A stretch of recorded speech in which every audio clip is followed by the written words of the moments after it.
저는 달력을 넘기다 3월이 되면 항상 떠오르는 어린 시절 기억이 있습니다. 바로 3.1절 때문인데요.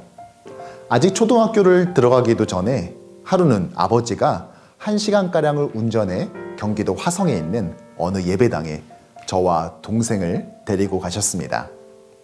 낯선 곳에 도착한 저희 형제는 쭈뼛대면서 그곳을 둘러봤는데요. 한눈에 봐도 뭔가 비장함이 느껴졌습니다. 전시실처럼 보이는 곳에 여러 그림과 사진이 있었는데 아버지는 그곳에서 수십 년 전 어떠한 일이 벌어졌었는지 우리에게 설명해 주셨습니다. 그 교회 성도들이 대항독님 만세를 외치며 나섰는데 일본 군인들이 사람들을 그 교회에 가둬두고 총을 쏘고 불을 질렀다는 것입니다. 네, 그것은 바로 한국 기독교의 대표적인 순교지인 제암리 교회였습니다. 1919년 3월 1일 독립만세 운동이 일어나고 얼마 뒤 제암리에서도 만세 운동이 펼쳐졌습니다.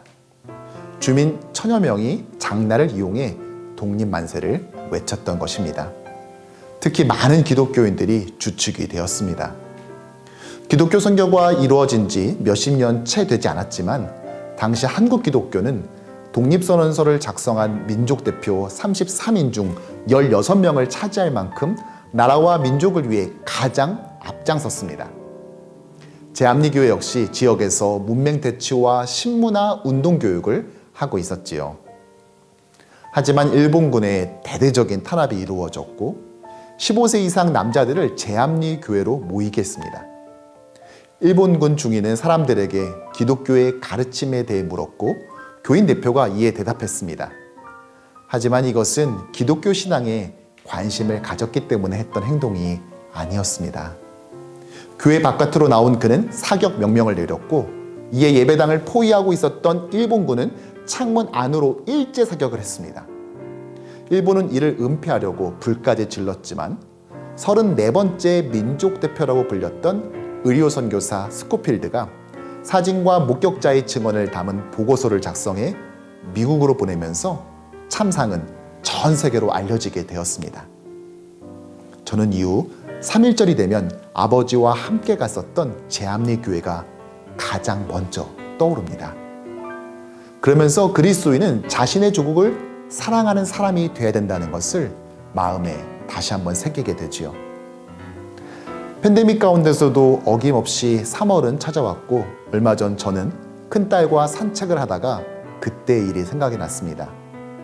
그러면서 나는 내 자녀에게 어떠한 신앙의 가치관과 신념, 그리스도인의 정체성을 물려주고 있는지 돌아보게 되었습니다.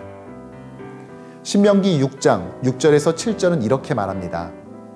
오늘 내가 내게 명하는 이 말씀을 너는 마음에 새기고 내 자녀에게 부지런히 가르치며 집에 앉았을 때든지 길을 갈 때든지 누워있을 때든지 일어날 때든지 이 말씀을 강론할 것이며 미국에서 매년 2월을 흑인 역사의 달 블랙 히스토리 먼트로 지정해 흑인 인권운동을 기념하고 있지요.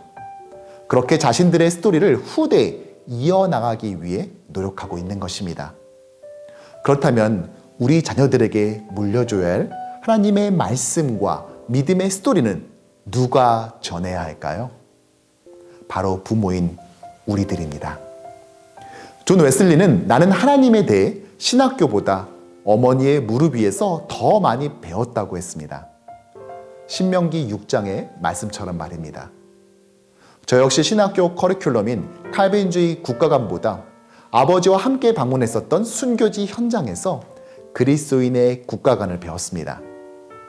조국교회를 소중히 그리고 자랑스럽게 여기게 된 것은 한국교회사 수업이 아닌 그날 이 이야기를 전해준 아버지의 눈빛과 음성을 통해서였습니다.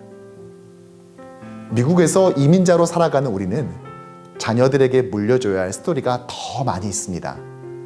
한국과 한국교회의 빚을 지고 있는 자로서 또 미국 사회 안에서 책임을 다해야 하는 구성원으로서 무엇보다 우리의 진정한 아이덴티티라 할 수 있는 천국 시민으로서 자녀에게 말해줘야 될 이야기들이 있습니다. 그리고 그 이야기는 바로 우리를 통해 전해져야 합니다.